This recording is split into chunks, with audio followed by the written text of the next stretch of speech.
Hello दोस्तों, तो मैं आप सभी का स्वागत करता हूं बिहार शिक्षक भर्ती परीक्षा से संबंधित प्रैक्टिस सेट के एक और वीडियो में, जिसमें दोस्तों हम लोग देखते आ रहे हैं मैथ और रीजनिंग का प्रैक्टिस सेट। ये आपका प्रैक्टिस सेट नंबर 3 है। इससे पहले 2 कराए गए हैं, उसको आप डिस्क्रिप्शन में जो दिया गया लिंक है आप वहाँ से उसको देख सकते हो। साथ ही साथ ये जो मैथ और इसका प्रैक्टिस सेट है आपको 8 बजे सुबह एकदम टाइमली मिल जाएगा, तो आप लोग 8 बजे सुबह रेडी रहना। तो चलिए दोस्तों शुरू करते हैं एडुटेरिया का प्रैक्टिस सेट से। तो पहला क्वेश्चन है, रत्नेश ने 75,000 रुपया के साथ एक व्यवसाय शुरू किया और कुछ ही महीने बाद रोशनी ने 60,000 के साथ व्यवसाय में शामिल हो जाती है। यदि वर्ष के अंत में लाभ जो है वो 3:1 आता है, तो रोशनी जो है वो कितने महीने बाद रत्नेश के साथ व्यापार में शामिल होती है। ये आपसे सवाल पूछा है, ठीक है। तो मैं आपको एक चीज़ बताना चाहता हूँ कि एक फार्मूला होता है, क्या होता है, प्रिंसिपल यानी कि मूलधन गुने समय बराबर जो है आपका लाभ होता है, ये निकल कर आता है, ठीक है।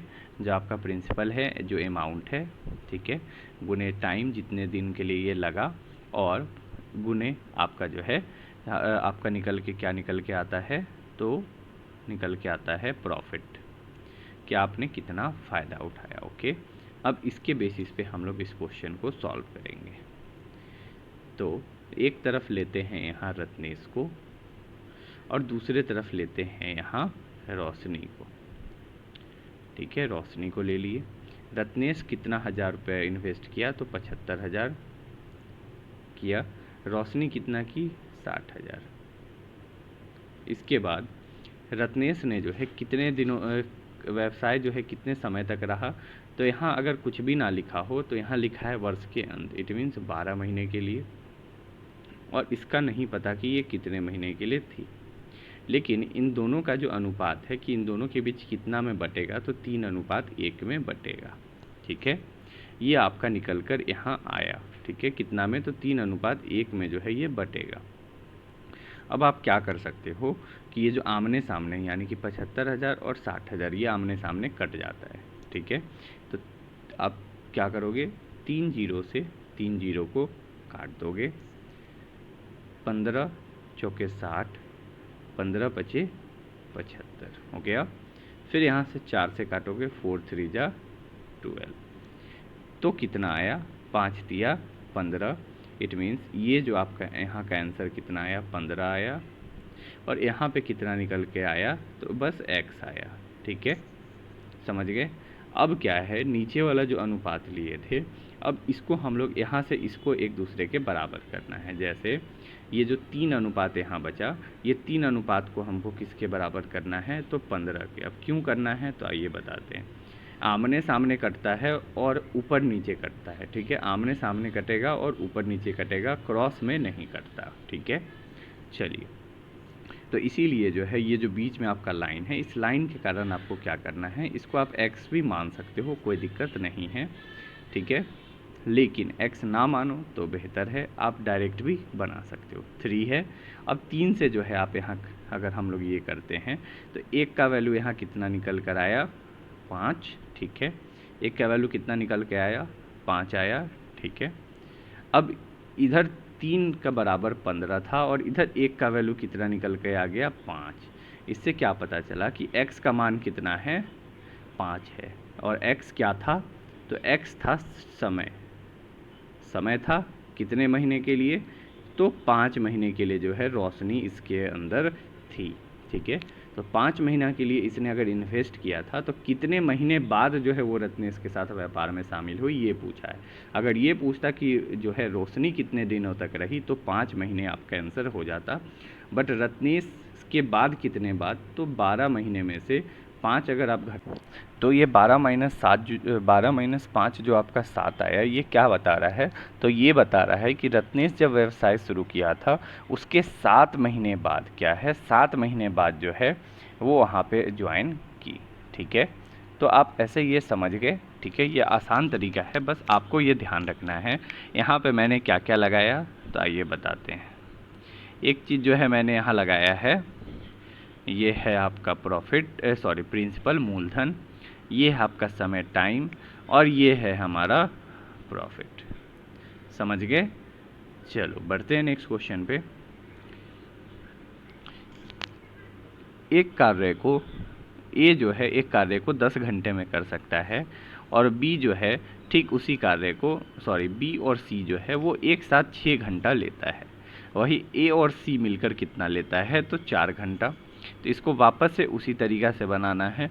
आपको क्या करना है, ए यहाँ लिख दोगे, बी और सी साथ काम कर रहा है तो बी प्लस सी, और नीचे ए प्लस सी के साथ काम कर रहा है तो ए प्लस सी। ये कितना, तो 10 घंटा। ये कितना, 6, और ये कितना, तो ये आपका 4 घंटा। तीनों का जब आप एलसीएम लोगे तो एलसीएम क्या आएगा, तो एलसीएम हो जाएगा इसका 60। क्या होगा, 60 इसका आपका एलसीएम हो जाएगा। इनका एलसीएम लेना पड़ता है, ठीक है। अब जब ये 60 आ गया तो यहाँ से इसका जो है काम करने की क्षमता कितनी है ए की, तो आप यहाँ से निकालोगे तो 10 से 60 में भाग दोगे तो 6 इसकी क्षमता, 6 से करोगे तो 10 इसकी क्षमता, बी प्लस सी मिला के 10, और ए प्लस सी मिला के कितना हो गया, तो 15 जो है वो ए प्लस सी मिलाकर जो है क्षमता है, ठीक है। अब यहाँ से जो है आप क्या कर सकते हो, तो यहाँ से कुछ नहीं है, बहुत आसान है। आप इजीली क्या करोगे, यहाँ से ए का मान इस वाले में पुट करके डालकर आप सी का वैल्यू निकाल लोगे, ठीक है। तो सबसे पहले ए का मान जो है हम लोग ए प्लस सी बराबर कितना हो गया, 15। ए का मान हमको पता है 6 प्लस सी बराबर 15। यहाँ से सी का मान कितना आ गया, 9। अब अगर सी का मान 9 आ गया है तो आप इस वाले में अब इसको पुट करोगे तो बी प्लस सी बराबर 10, ठीक है।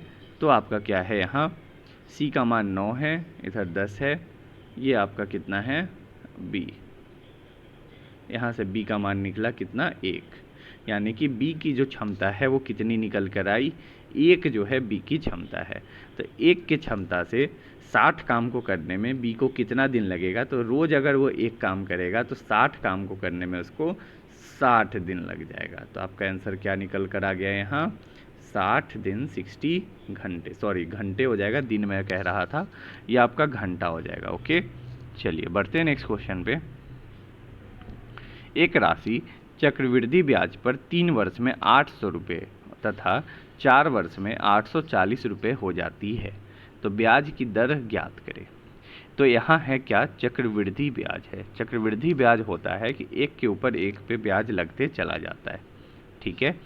तो 800 रुपया जो है 3 वर्ष में हो रहा है और 840 हो रहा है आपका 4 वर्ष में।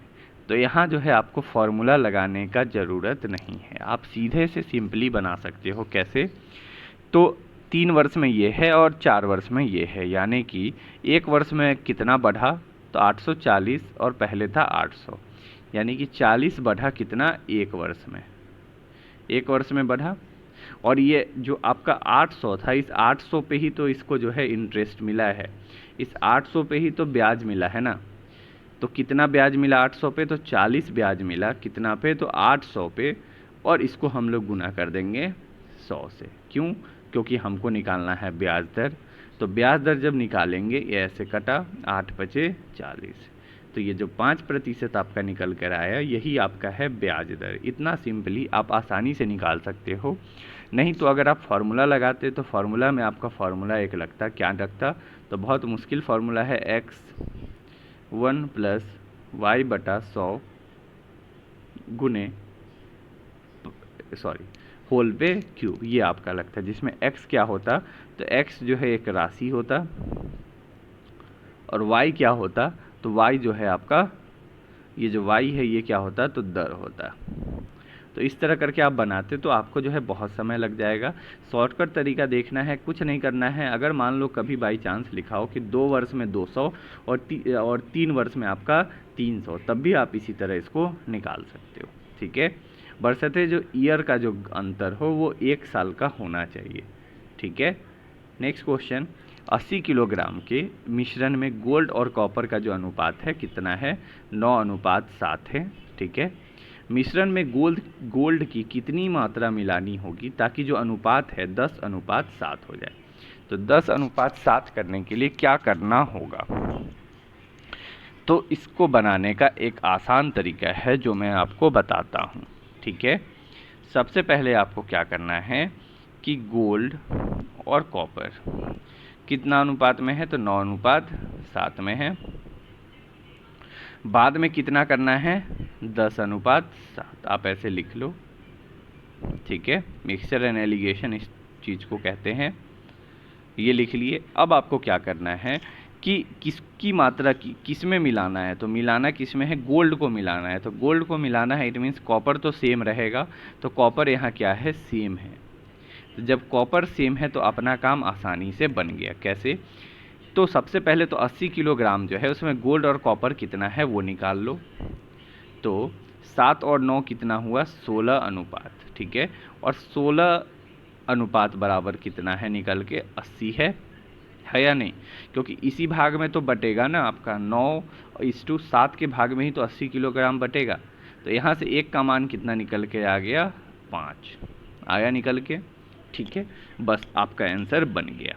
अब इन दोनों के बीच में अंतर कितना है, तो 1 का अंतर है, और 1 का मान कितना है, तो 5।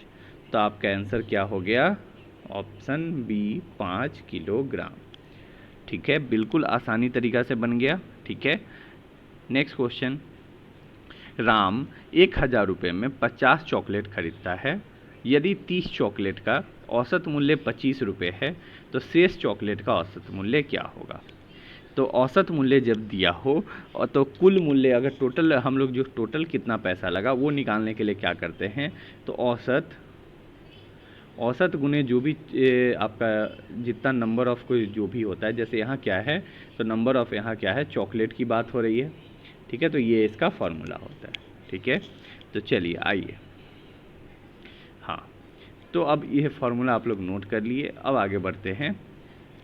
हाँ, तो क्या है आपका 1000 रुपये में 50 चॉकलेट खरीदा। कितना खरीदा, 1000 रुपये में 50 चॉकलेट खरीदा, जिसमें से 30 चॉकलेट का औसत कितना है, 25। इट मीन्स क्या है कि 30 चॉकलेट का दाम कितना पड़ा, तो 30 गुने 25 निकालोगे तो टोटल कितना हो गया, 750 रुपया। तो ये खर्च कर चुका है। शेष चॉकलेट कितना बचा, तो पहले था 50 में से 30 खरीद लिए तो बचा कितना, 20। और पैसा कितना बचा, तो पहले था पॉकेट में 1000 रुपया, 1000 रुपया में से 750 तो खर्च कर दिए। तो जब खर्च कर दिए तो पैसा कितना बचा, तो 250। तो इसका मतलब क्या है कि 250 रुपया में 20 चॉकलेट खरीदना है। तो यही इसका औसत मूल्य होगा। जब काटेंगे तो आंसर आकर निकल के आएगा 12.5 रुपया एक टॉफ़ी का, ठीक है। समझ गए, ठीक। साथ ही साथ मैं ये कहना चाहता हूँ कि अगर दोस्तों आपको ये मेरा वीडियो अच्छा लग रहा हो तो दोस्तों प्लीज़ इस वीडियो को लाइक कर दें, अपने दोस्तों के बीच शेयर कर दे, और अगर आप इस चैनल पे नए हैं तो इस चैनल को सब्सक्राइब कर ले, क्योंकि जब तक आपका शिक्षक भर्ती का दोस्तों एग्ज़ाम ना हो जाए तब तक दोस्तों मैं आपके साथ लगा रहूँगा, ठीक है। नेक्स्ट क्वेश्चन है, यदि घड़ी में वास्तविक समय 12:23 है तो दर्पण में प्रतिबिंब का समय क्या होगा। तो जब भी दर्पण में प्रतिबिंब निकालने को आ जाए तो आपको कुछ नहीं करना है, एकदम सिंपल सा तरीका बनाना है। दर्पण में बोले तो 11:60 से माइनस करना है। वही अगर आपसे पानी में बोले तो पानी में जो माइनस होता है वो 18:30 से माइनस आपका करना होता है। तो दोनों में से आपका अगर वाटर में बोले, पानी में बोले तो इससे माइनस कर दे, और अगर आपसे प्रतिबिंब में बोले तो 11:60 से माइनस कर दे, ठीक है। तो 12:23 को क्या लिख सकते हैं, 0:23 लिखा जा सकता है, रेलवे के टाइम के अनुसार लिख सकते हैं। अब आपको क्या करना है, 0 यहाँ लेना है, यहाँ आपको लेना है 23, और जब आप इसमें माइनस करोगे तो आपका क्या आएगा, यहाँ आ जाएगा 37, और यहाँ आपका आ जाएगा 11। तो 11:37 जो है इसका करेक्ट आंसर हो जाएगा। समझ गए। चलो बढ़ते हैं नेक्स्ट क्वेश्चन पे। नल P एक टंकी को 6 घंटे में भर सकता है और नल Q उस भरी हुई टंकी को 10 घंटे में खाली कर सकता है। यदि P और Q दोनों नलों को एक साथ खोल दिया गया तो खाली टंकी जो है वो कितने समय में भर जाएगी। तो इसको बनाने का वापस से वही सिंपल सा तरीका, कोई परेशान नहीं होना। P जो है कितने घंटे में, 6 में, Q 10 घंटे में खाली कर रहा है। तो जब ये खाली कर रहा है तो आपको ध्यान रखना है, इसको जो है माइनस लेके चलना है। क्या लेके चलना है, माइनस, ठीक है। अब अगर यहाँ से एलसीएम लेंगे तो एलसीएम क्या आएगा, आप 30 ले सकते हो एलसीएम, 60 लेने की ज़रूरत नहीं है, 30 ले सकते हो। ठीक है, तो इसकी कार्य क्षमता कितनी निकल कर आई पी की, तो 6 से आप भाग दोगे इसमें तो आपका आंसर आएगा 5, और यहाँ 10 से भाग दोगे तो यहाँ आएगा 3। लेकिन याद रखना है ये किस में है, माइनस में है, और ये आपका प्लस में है। ठीक है, तो बोला है कि खाली टंकी को जो है कितने समय में भर जाएगी। टोटल टंकी की क्षमता कितनी है, 30। ओके, जिसमें जो है पहले घंटा में जो है आप क्या हाल यहाँ लिखा है एक साथ खोला जाता। अगर ये लिखा होता कि पहले पी को खोला गया बाद में क्यू, फिर पी बाद में क्यू, तो आपका आंसर अलग हो सकता था। मैं बताता हूँ कैसे दोनों में अलग होगा। यहाँ बोला है एक साथ खोला गया, यानी कि 1 घंटा के लिए खोल दिया गया। 1 घंटे में क्या हुआ, ये 5 से भरा तो, बट ये 3 से खाली भी कर दिया। इट मीन्स कितना भरा, तो मात्र 2 लीटर भरा। ठीक है, 1 घंटा में 2 लीटर भरा, तो 30 लीटर भरने के लिए कितना समय चाहिए, तो 30/2, यानी कि 2 से काटो तो 15 लीटर जो है आपका इसका आंसर, 15 आपका जो है 15 घंटे इसका आंसर निकल के आ गया। तो करेक्ट आंसर क्या हो जाएगा, ऑप्शन डी 15 घंटे। ठीक है, इसका नेक्स्ट तरीका मैं आपको बताता हूँ। अगर मान लो यहाँ ये लिखा होता कि एक को पहले खोला गया, दूसरे को बाद में खोला गया, जैसे ये लिखता कि एक साथ ना खोल के अलग अलग खोला गया, तो पहले घंटा में क्या होता कि 5 से भर जाता, दूसरे घंटा में क्या होता 3 से खाली हो जाता, यानी कि 2 घंटा में टोटल काम कितना होता, मात्र 2 होता। तो यहाँ से अगर आप 30 का अगर निकालने चलते तो आप क्या करते, 30 से भाग देते तो यहाँ आता 15, तो इधर भी आपको 15 से गुना करना होता, तो आपका आंसर 30 हो जाता, सीधे बदल जाता। तो इसीलिए ध्यान रखना है, यहाँ एक साथ बोला है तो एक ही घंटे में दोनों काम होगा। वो उसमें 5 के हिसाब से पानी अंदर जाएगा और 3 के हिसाब से बाहर आएगा। नेक्स्ट क्वेश्चन, एक वृत्त का क्षेत्रफल 154 वर्ग इकाई है। ठीक है, इसको मैं इरेज कर देता हूँ। एक वृत्त का जो क्षेत्रफल है वो कितना है, 154 वर्ग है। ठीक है, इसके व्यासों के समीकरण ये और ये है, तो वृत्त की त्रिज्या क्या है। अब देखो इस क्वेश्चन में आपको कंफ्यूज कैसे किया है। क्षेत्रफल दिया है वृत्त का, यानी कि क्षेत्रफल का फॉर्मूला क्या होता है वृत्त का, πr²। वही उसका सरकमफ्रेंस का क्या होता है, तो 2πr। स्फीयर का क्या होता है, तो 4/3 πr³ इसका आयतन। ठीक है, और उसका कुल पृष्ठीय क्षेत्रफल पूछे तो 4πr², ये आपका होता है। ये कुछ फॉर्मूला मैं आपको बता दिया, आप इसको लिख ले। ये होता है सरकमफ्रेंस, उसका जो परिधि का माप होता है 100। ये हो गया आयतन का फॉर्मूला, ठीक है, स्फीयर का। ये हो गया उसके कुल पृष्ठीय क्षेत्रफल का, और ये होता है वृत्त के क्षेत्रफल का फॉर्मूला। और यही बराबर तो दिया है 154, इसका तो कोई ज़रूरत ही नहीं है, ये तो बस समय निकालने को दिया है। पाई का मान कितना होता है, तो 22/7, r² है बराबर 154। ठीक है, आगे बढ़ते हैं, इसको मैं इरेज कर दे रहा हूँ। आगे है, यहाँ से आप r² लोगे तो क्या आएगा, 154 × 7/22। ठीक है, 22 से अगर आप काटोगे तो क्या आएगा यहाँ निकल के, 22 से ये कट जाएगा 7 बार में। कितना बार में कट जाएगा, 7 बार में। तो r² बराबर क्या निकल के आया, 7 × 7, तो r बराबर हो जाएगा 7। तो आंसर आपका क्या हो गया, 7 इकाई। आपको इन दोनों का कोई काम नहीं था, इस पे कंफ्यूज भी नहीं होना था। नेक्स्ट क्वेश्चन है, किसी व्यक्ति ने एक वस्तु 25% हानि पर 6,750 रुपये में बेच दिया। यदि वह इसे 15% के लाभ पर बेचता तो उसका विक्रय मूल्य क्या होता। ठीक है, तो चलिए इसको वापस से, इसका 2 तरीका है, मैं दोनों बताता हूँ। मेथड 1 कहता है 25% हानि हुआ है, यानी कि 1/4। ठीक है, 4 जो है ये CP है, और यहाँ से SP निकालोगे आपका, बेचा कितना में, तो 4 में से 1 घटा, यानी कि 3। अब घटाएं क्यों, क्योंकि हानि हुआ है, तो ये आपका था CP और ये आपका था घाटा। तो आपका जो है क्रय मूल्य में से जब हम लोग घटा दिए आपका जो घाटा है, तो आपका SP निकल कर आ गया। और यही 3 का वैल्यू क्या दिया है, 6750। इसको जब काटोगे तो क्या आएगा निकल के, हम 3 दूनी, ठीक है, यहाँ पे आ जाएगा 2250 निकल कर ये आ गया। क्या आ गया, SP का मान इतना निकल कर आ गया। ठीक है, इससे आप CP निकाल सकते हो, बट आपको निकालना नहीं है। अब क्या करना है, या फिर आप निकाल लो इसको। CP जब निकालोगे तो क्या होगा, तो इसका आपका CP हो जाएगा 9000, होगा या नहीं होगा, होगा। मल्टीप्लाई करके आप लोग देख लो, इसका 9000 हो गया आपका क्रय मूल्य। अब इसको 15% लाभ पर बेचा तो इसका 15% कितना होगा, तो 9000 का 15% निकालेंगे तो होगा 15 9 135 और 1 0 होगा। इसको इसमें जोड़ दो, 1350 को इसमें जोड़ दो, इसको यहाँ जोड़ दो। जब जोड़ेंगे तो क्या आएगा, 0 5 3 और 9 1 10, 10,350। ठीक है, समझ गए। दूसरा तरीका क्या है मैं आपको वो भी बताता हूँ। दूसरा तरीका है इससे बिल्कुल अलग।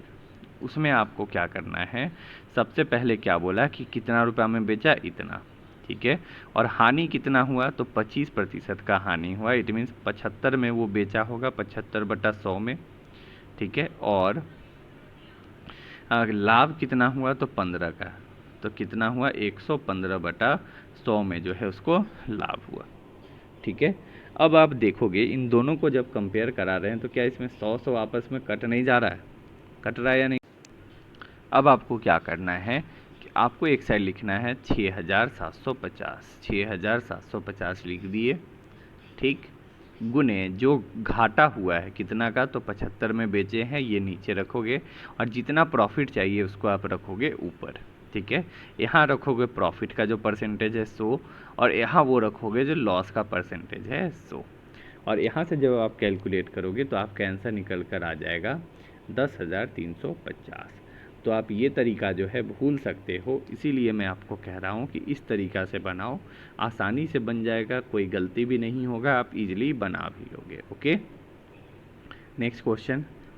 60 किलोग्राम के मिश्रण में गोल्ड और कॉपर का अनुपात 8:7 है। मिश्रण में गोल्ड की कितनी मात्रा मिलानी होगी ताकि अनुपात जो है 5:4 हो जाए, कितना हो जाए, 5:4। ये क्वेश्चन अच्छा है। वो वाला में तो दोस्तों आपका जो है कॉपर दोनों में बराबर था, बट इसमें वो बराबर नहीं है, तो ये बनाने में मज़ा आएगा। गोल्ड है, कॉपर है, कितना है, 8:7 है। अब कितना करना है, 5:4। क्या कॉपर बराबर है, नहीं है। अब क्यों कॉपर बराबर करना है, क्योंकि सिर्फ गोल्ड मिला रहे हैं, तो गोल्ड मिला रहे हैं तो कॉपर में तो कोई फ़र्क नहीं आना चाहिए। तो क्या करेंगे, ऊपर में करेंगे 4 से गुना, और नीचे में करेंगे 7 से गुना। तो जब इधर 4 से होगा तो इधर भी आपका 4 से होगा, और इधर भी आपका 7 से होगा। तो नया रेशियो क्या आया गोल्ड और कॉपर का निकल के, 8 चौके 32, 7 चौके 28, यहाँ भी 28, और यहाँ आ गया 35। ये आया निकल कर आपका नया रेशियो। ठीक है, चलो अब आपको क्या करना है, या तो आप इन दोनों को जोड़कर, किसको, इन दोनों को जोड़कर और इस अनुपात के बराबर कर दो, या फिर इन दोनों को जोड़कर इस अनुपात के बराबर कर दो। ठीक है, आप दोनों कर सकते हो जो आप चाहो, बट मैं कहूँगा कि आप इसको करो, इससे आसानी से हो जाएगा। कैसे, तो 32 + 28 कितना होगा, 60 होगा। चलो 32 + 8 कितना होगा, 60 होगा, और 60 बराबर 60 किलोग्राम है, तो 1 बराबर कितना हो गया, तो 1 किलोग्राम निकल के यहाँ से आ गया। ठीक है, अब इन दोनों के बीच का अंतर देखेंगे, क्योंकि यही तो मिलाया गया ना। पहले 32 था, अब 35 हो गया। इट मीन्स 3 मिलाए हैं, कितना मिलाए हैं, 3 मिलाए हैं इसमें। ठीक है, पहले कितना था, 32, अब हो गया 35, तो कितना मिला, तो 3 मिला। और इस एक का वैल्यू कितना था, एक का वैल्यू कितना निकल के आया अभी, 1 kg। तो ये 3 का वैल्यू कितना होगा, तो 3 kg। तो 3 kg गोल्ड जब हम लोग मिलाएंगे तो आपका जो है अनुपात 5:4 हो जाएगा। राइट आंसर ऑप्शन ए हो जाएगा। नेक्स्ट क्वेश्चन, रीजनिंग का दोस्तों यहाँ से क्वेश्चन आपका शुरू हो रहा है। इससे पहले अगर आपने लाइक नहीं किया है तो इस वीडियो को लाइक कर दे। तो नेक्स्ट है आपका, पहला है 12, दूसरा है 36, तीसरा है 108 और चौथा है 324। आप क्वेश्चन देखोगे तो आपको कुछ कॉमन दिखेगा। क्या? तो 12 है, 36 है, 108 है और 324 है। क्या कॉमन है? तो 12 में 3 का गुना किए 36, 36 में 3 का गुना किए 108, उसी तरह 324 में जब 3 का गुना करेंगे तो कितना हो जाएगा? तो 972। राइट आंसर आपका हो जाएगा कितना? 972। इसको गुना करने का तरीका क्या कि 300 को 3 से गुना किए 900 और 24 को 3 से गुना किए 72, तो 972 आ गया। नेक्स्ट क्वेश्चन, यदि स्टॉप को कूट भाषा में 19, 20, 15 और 16 लिखा जाए तो पॉट को हम उसी कूट भाषा में किस प्रकार लिखेंगे? ठीक है, चलो। तो स्टॉप यहाँ लिखा है और इसी का वर्ड के बारे में जैसे आप देखोगे STOP, 19 लिखा है, 20 लिखा है, 15 लिखा है और 16 लिखा है। इन सारों का मान यहाँ लिखा है। तो पॉट का क्या होगा? तो पॉट का P के जगह कितना है? 16, O के जगह है 15, T के जगह है 20 और S के जगह है 19। एक तो ये हो गया। लेकिन आप देखोगे यहाँ तो ये जो है आपके लेटर का जो मान है वो दिया है। जैसे A का वैल्यू जो है, A किस नंबर पे आता है? तो 1 पे। B कितना पे आता है? तो 2 पे। C आता है आपका 3 पे। इसी प्रकार जो O है वो 15 पे आता है, O 15 पे, P जो है वो 16 पे आता है, T जो है वो 20 पे और S जो है 19 पे आता है। एक याद करने का तरीका होता है सिंपल सा। क्या होता है? तो एक वर्ड होता है EJOTY। EJOTY, इसको आपको ध्यान रखना है। 5, 10, 15, 20 और 25, ये इन सारे का मान होता है पाँचों का। ठीक है, इसके अलावा और कुछ मैं बता देता हूँ जो आपके लिए फ़ायदेमंद रहेंगे। जैसे इसका आंसर पहले टिक कर दे रहा हूँ। इसका आंसर आपका हो जाएगा 16, 15, 20, 19। इसके अलावा जो है H को कैसे लिखते हैं तो आपको ध्यान रखना है। H में क्या है कि ऊपर से अगर जोड़ दे, नीचे से जोड़ दे तो क्या हो जाएगा? 8, तो ये 8वें नंबर पे है। 9 को ही जो है इंग्लिश में कैसे लिखते हैं कर्सिव में? तो इस तरह करके लिखते हैं। तो यहाँ से I से 9 आपको ध्यान रखना है। ठीक है, इसी तरह M को आपको ध्यान रखना है कितना है? तो M जो है वो 13 पे है। ठीक, इस तरह करके जो है आप कुछ कुछ इसको करके अपने तरीक़ा से जैसे आपको याद रहे आप उसको रख सकते हो। ठीक है, चलो बढ़ते हैं नेक्स्ट क्वेश्चन पे। आकृति दी गई है और दर्पण प्रतिबिंब पूछा है, यानी कि इसका दर्पण में इमेज कैसा बनेगा? तो ये जो पोर्शन है ये चला जाएगा अपोजिट साइड। ठीक है, तो अपोजिट साइड किस में है? एकमात्र इसमें है। और ये नहीं रंगा हुआ है तो नहीं रंगा हुआ भी सिर्फ इसी में है। तो ऑप्शन 3 जो है आपका बिल्कुल करेक्ट हो जाएगा। बाकी कुछ करने की ज़रूरत ही नहीं थी। नेक्स्ट क्वेश्चन, यदि दर्पण MN एक जो है क्या है? एक दर्पण है। इस पे जो है हम लोग ये रखे हैं। ठीक है, इसका दर्पण प्रतिबिंब क्या बनेगा? तो सबसे पहले क्या बनेगा? 7 बनेगा। और 7 कैसा बनेगा? तो ऐसा बनेगा। अब ऐसा 7 किस में है? तो ऐसा 7 3 में है, इसमें नहीं है, इसको काट दो। अब 3 देखो, 3 में आपको ध्यान रखना है कि ऊपर वाला मुंह छोटा होता है, नीचे वाला मुंह जो है बड़ा होता है। तो ऊपर वाला मुंह जो है छोटा और नीचे वाला मुंह बड़ा, ये आपका गलत हो गया। ठीक है, अब आगे बचा क्या? P, Q लिखा है। तो Q जब नीचे लिखा है तो ये नीचे के ही साइड होगा, लेकिन क्या होगा कि बस ये पलट जाएगा। तो नीचे के साइड सिर्फ इसमें है, A में तो ये ऊपर चला गया, तो ये आपका गलत है, ऑप्शन A। ठीक है, तो ऑप्शन B जो है बिल्कुल आपका करेक्ट आंसर हो जाएगा। नेक्स्ट है विषम ज्ञात करना है। तो विषम ज्ञात करने की बात करें तो विषम कैसे होगा? तो चलिए, पहला है PQR STU, यानी कि P के बाद जो है 2 जुड़ा। ठीक है, और उसके बाद S बराबर रहा और फिर U में जो है 2 जुड़ गया। ये यहाँ पे लॉजिक है। यहाँ है STU VW XY, एक जो है एक्स्ट्रा इसमें जुड़ रहा है। HIJ KL MN, यहाँ भी जो है एक जुड़ा। CDE FG HI। यहाँ भी आपका जो है +1 इसमें हो रहा है, सारे में +1 इसमें हो रहा है, +1 इसमें हो रहा है, बट ये बिल्कुल अलग है, तो ऑप्शन ए करेक्ट हो जाएगा। नेक्स्ट है, पासे में दो स्थिति दी गई है, संख्या 1 के विपरीत कौन सी संख्या आएगी। तो जब 1 लिखा है तो 1 के अलावा इस दोनों डब्बा में ऐसा नंबर ढूंढिए जो कि दोनों में सेम हो। तो कौन सा है, 3 दोनों में सेम है। तो लिखिए इसको जो है घड़ी के दिशा में लिखिए। पहले को लिखोगे 3, 4 और 6, 3, 4 और 6। उसी तरह 3, 1 और 2, 3, 1 और 2। अब 1 के अपोजिट कौन है, तो 4 है। तो करेक्ट आंसर आपका ऑप्शन बी हो जाएगा। आई होप आप जो है पासे की जो क्वेश्चन है वो ईजिली बना लोगे। नेक्स्ट है, विकल्प दिए गए हैं नीचे, इनमें जो है आपको एक जगह इसको संयोजित करके रखना है, संयोजित करके, ठीक है। तो सबसे छोटा क्या होता है, सबसे छोटा होता है परमाणु। क्या होता है, परमाणु सबसे छोटा होता है, और वैसे भी आपको ढूंढने की ज़रूरत नहीं थी, 3 सबरे में सेम है। अगला क्या होता है, तो अगला होता है परमाणु के बाद अणु होता है, आपको पता है। तो ऑप्शन ए खत्म। अणु के बाद क्या आएगा आपका, अणु के बाद आएगा आपका कोशिका, 3, 5, 4। कोशिका के बाद क्या आएगा, टिश्यू, इट मीन्स उत्तक, और इसके बाद आएगा आपका अंग। तो 3, 5, 4, 1, 2। ऑप्शन बी जो है बिल्कुल करेक्ट हो जाएगा। नेक्स्ट क्वेश्चन बहुत आसान, आप इजीली बता लोगे। 1 है, 1/3 है, 1/9, 1/27, 1/81, 1/243। इसमें क्या हो रहा है, तो सारे नंबर में जो है क्या हो रहा है, तो 1/3 से गुना होते जा रहा है। यहाँ आप 1/27 से ये देखोगे तो 1/27 में अगर 1/3 का गुना किए तो 1/81 ये आंसर निकल के आ गया। आया नहीं आया, ठीक है। तो इसी तरह 1/243 में आपको क्या करना है, 1/3 का गुना करना है। गुना करोगे तो आपका आंसर कितना निकल के आएगा, 1/729। इट मीन्स ऑप्शन बी बिल्कुल करेक्ट हो जाएगा। नेक्स्ट क्वेश्चन, यदि m माइनस को दर्शाता है, n डिवाइड o मल्टीप्लाई को, और p प्लस को दर्शाता है, तो इस समीकरण के स्थान पर क्या आएगा।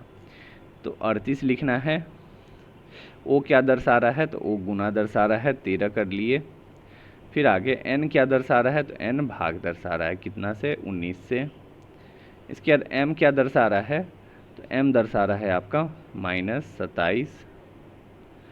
p क्या दर्शा रहा, तो प्लस, वो दर्शा रहा है वापस से 38 गुना 3, और p क्या दर्शा रहा है वापस से दोस्तों, तो p दर्शा रहा है 43।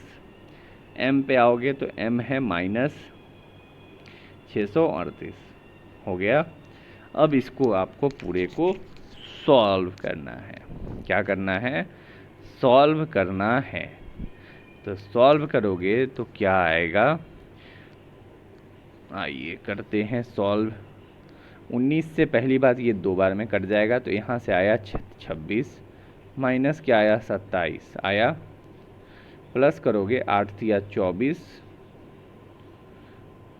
2 3 तिया 9, 2 11, 114, प्लस 43 माइनस 638 नहीं दिया है, ये आपका 68 दिया है। क्या दिया है, 68। यहाँ गलत दिया है, ये नंबर 68 हो जाएगा, ठीक है, 68 हो जाएगा। तो यहाँ 68 दिया है। अब इसको कैलकुलेट करोगे तो क्या निकल कर आएगा, 88 आपका आंसर आएगा। क्या आएगा, 88। ऑप्शन ए बिल्कुल correct. Next question, Venn diagram का बहुत आसान सवाल है। इसको भी बनाने का आपके पास तरीका है। जैसे पहला बोला है कुछ कॉपी पेस्ट है। क्या है, कुछ कॉपी जो है वो पेस्ट है। इट मीन्स जो है सारा कॉपी जो है वो पेस्ट नहीं है, ठीक है। तो कुछ कॉपी जो है वो क्या है, पेस्ट है, ठीक है। सभी कट जो है वो पेस्ट है। क्या है, जो सभी कट है, 1 मिनट रुक जाओ, थोड़ा बड़ा फिगर बनेगा। ये क्या है, पेस्ट है। और आगे क्या बोला कि सभी कट जो है, सारा के सारा जो कट है वो क्या है, पेस्ट है। इसके मतलब है कि इसी के अंदर होगा कट, ठीक है। अब कुछ पेस्ट पेज है, कुछ पेस्ट जो है वो क्या है, पेज है, ठीक है, ये आपका बन गया। अब देखो आप, कुछ कॉपी पेस्ट है, हाँ है। सभी कट, ये जो सभी कट है ये क्या है आपका पेस्ट है। कुछ पेस्ट पेज है, कुछ पेस्ट जो है ये वाला जो पोर्शन है ये क्या है पेज है। तो आपका निष्कर्ष क्या है, कोई कॉपी पेज नहीं है, कोई कॉपी जो है वो पेज नहीं है, ये बिल्कुल आपका क्या है गलत है। ठीक है, कोई कॉपी जो है पेज नहीं है। एक मिनट, नहीं ये आपका सही है। क्या है, ये आपका तो पेस्ट है, पी वाला ये पेस्ट है और जो रेड से है वो पेज है। ठीक है, तो कोई कॉपी पेज नहीं है, तो ये आपका सही है। दूसरा बोला कुछ कॉपी पेज है, कुछ कॉपी जो है वो पेज है, तो ये जो है दोस्तों आपका नहीं होगा, ये आपका गलत है। कुछ कॉपी जो है वो पेज है, ये बिल्कुल गलत है। राइट आंसर आपका ऑप्शन 1 हो जाएगा, सॉरी ऑप्शन बी हो जाएगा, केवल एक अनुसरण करता है। वही अगर यहाँ पॉसिबिलिटी लगा होता कि कुछ कॉपी जो है वो पेज हो सकता है, पॉसिबिलिटी अगर लगा होता कि हो सकता है, तो आपका आंसर जो है आइदर और का केस बन जाता है, या तो ये, या तो एक, नहीं तो या तो 2। ठीक है, चलो तो दोस्तों ये सारे क्वेश्चन जो हैं आपके इम्पोर्टेंट 20 क्वेश्चन मैंने एडुटेरिया के सेट से कराए हैं। इसके अलावा हिंदी का रुक्मणी पब्लिकेशन का जो है सेट वो भी आपका चल रहा है। ठीक है, और जीके जीएस इनका भी, तो अगर आप वहाँ से उसको देखना चाहते हो तो आप हमारा जो है चैनल है उसको सब्सक्राइब कर लें, ताकि आपको इस चैनल से आपको सारे अपडेट मिलते रहे। तो चलिए मिलते हैं नेक्स्ट वीडियो में। इस वीडियो को देखने के लिए थैंक यू।